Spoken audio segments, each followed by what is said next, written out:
ইয়াজুজ মাজুজের ভয়ঙ্কর দানবেরা যখন মাটিতে লুটিয়ে পড়ল, চারদিকে ছিল শুধু পচা গন্ধ, নষ্ট দেহ আর দূষিত বাতাস।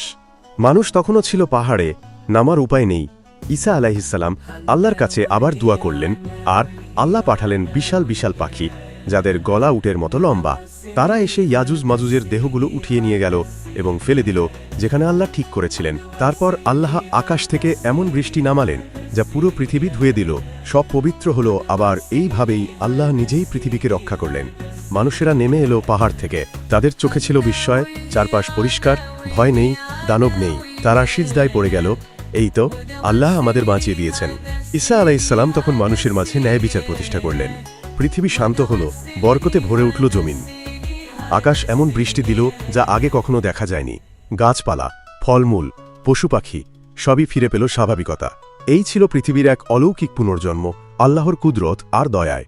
এই পুরো কাহিনীর একটাই শিক্ষা, যখন আল্লাহ চান তখন পৃথিবীর সবচেয়ে ভয়ঙ্কর জাতীয় এক নিমিষেই ধ্বংস হয়ে যায়।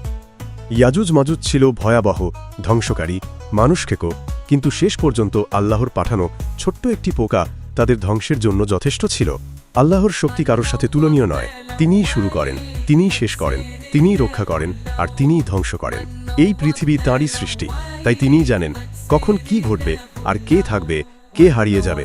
তাই আসুন সময় থাকতেই আল্লাহর দিকে ফিরে যাই, যার হাতে আমাদের সকল সফলতার চাবিকাঠি। তাঁহারই ইবাদত পালন করি।